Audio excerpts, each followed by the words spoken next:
मित्रों नमस्कार। मेरा YouTube channel all in one ज्ञान प्लस में आप सभी का स्वागत है। आज की कहानी का शीर्षक है जैसी करनी वैसी भरनी। ये कहानी एक बूढ़ी माँ पर आधारित है। तो साथियों, इस कहानी को आगे सुनने से पहले अगर आप अभी तक मेरा चैनल को लाइक और सब्सक्राइब नहीं किए हैं तो आप सभी लोगों से हाथ जोड़ करके मैं निवेदन करता हूं कि आप मेरे चैनल को एक लाइक और सब्सक्राइब जरूर कर दें। तो चलिए इस कहानी को शुरू करते हैं। एक समय की बात है, एक गांव में एक परिवार रहता था, जिस परिवार में एक बूढ़ी दादी माँ थी, उनका एक लड़का था, एक बहू थी और एक पोता था। वो सब लोग एक साथ एक ही घर में रहते थे। वो बूढ़ी माँ का जो लड़का था वो किसी प्राइवेट कंपनी में नौकरी करता था और उसी से अपने परिवार को पालता था। सभी लोग एक साथ एक ही घर में रहते थे, लेकिन मित्रों खाना वो लोग एक साथ नहीं खाते थे। उनका जो लड़का था, बहू थी, पोता था, वो सब लोग एक साथ बैठ करके अच्छे थालियों में, अच्छी प्लेटों में अच्छे अच्छे खाना खाते थे। और जो बूढ़ी माँ थी, उस बूढ़ी माँ को लोग रूखा सूखा खाना खिलाता था, वो भी मिट्टी के थाली में, मिट्टी के बर्तन में। उस बूढ़ी दादी माँ का जो पोता था वह रोज इस दृश्य को देखता है कि हम सब लोग, मेरी मम्मी, मेरे पापा और मैं अच्छे अच्छे प्लेटों में अच्छा खाना खाते हैं और मेरी दादी माँ जो है, मेरी दादी माँ रूखा सूखा खाना खाती है, एक कोने में पड़े रहती है और खाना खाती है वो भी मिट्टी के थाली में, मिट्टी के बर्तन में। वो बच्चा एक दिन देखा, 2 दिन देखा, 3 दिन देखा। जब रोज रोज देखा तो उस बच्चे से ये बर्दाश्त नहीं हुआ और वो जा करके एक दिन अपने दादी माँ से पूछता है कि दादी माँ, तुम मुझे बताओ कि हम सब लोग अच्छे अच्छे खाना खाते हैं, अच्छे प्लेटों में खाना खाते हैं, लेकिन तुम रोज रोज रूखा सूखा खाना खाती हो, वो भी मिट्टी के थाली में, मिट्टी के बर्तन में। आखिर ऐसा क्यों? मित्रों, इस बात को सुन करके उस बूढ़ी दादी माँ के आंखों में आंसू आ जाता है, लेकिन फिर भी वो दादी माँ अपने आंसू को छुपाते हुए कहती है कि बेटा, इंसान जब बूढ़ा हो जाता है तो मिट्टी के बर्तन में ही खाना खाता है। लेकिन वो लड़का बोलता है कि नहीं दादी माँ, ये तो गलत है, ये अन्याय है। हम सब लोग भी इंसान हैं, तुम भी इंसान हो, लेकिन ऐसा क्यों कि हम लोग अच्छे खाना खाएंगे और तुम रूखा सूखा खाना खाओगे? ऐसा नहीं हो सकता है।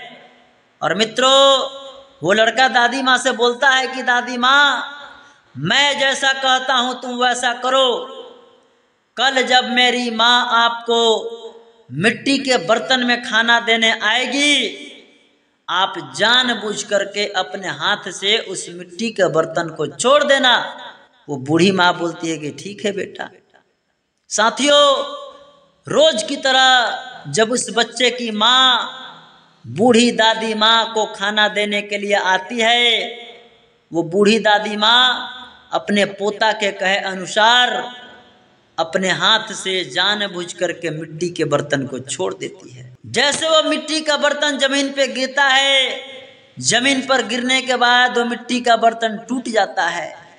टूटने के बाद वो जो लड़का होता है वो दौड़ते हुए, भागते हुए अपने दादी माँ के पास आता है और आकर के कहता है कि दादी माँ, आपने ये क्या किया? आपने जानबूझ करके इस मिट्टी के बर्तन को तोड़ दिया।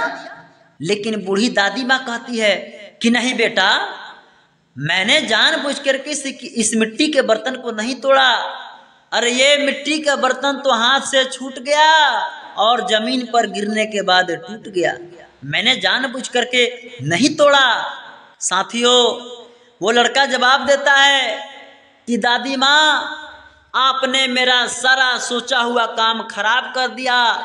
अरे मैं तो सोच रहा था कि जब तुम बूढ़ी हो गई हो और तुमको बूढ़ी हो जाने के बाद मेरी मम्मी और पापा तुमको मिट्टी के बर्तन में खाना खिलाते हैं, मैं तो यही सोच रहा था कि जब मेरे मम्मी और पापा बूढ़े हो जाएंगे तो मैं भी इसी मिट्टी के बर्तन में उन लोगों को खाना खिलाता, और आपने मिट्टी के बर्तन को तोड़ दिया। मित्रों, वहीं बगल में खड़ा होकर के उस बच्चे की माँ और पिताजी, मम्मी और पापा, ये सारे के सारे दृश्य को देख रहे थे और अपने बच्चे के द्वारा कही गई सारी की सारी बातों को सुन रहे थे। और जब उन लोगों ने अपने बच्चे के द्वारा इस बात को सुना कि जब मेरे मम्मी पापा बूढ़े हो जाएंगे तो मैं भी उन लोगों को मिट्टी के बर्तन में ही खाना खिलाऊंगा, इस बात को सुनने के बाद उन लोगों को शॉट लग गया। उन लोगों को शॉट लग गया। उन लोगों को लगा कि नहीं, हम सब लोग जो कर रहे हैं, जैसा कर रहे हैं वो गलत कर रहे हैं। हम लोग अपने बूढ़ी माँ के साथ जो कर रहे हैं वो अन्याय है, वो गलत है। हम लोगों को ऐसा नहीं करना चाहिए।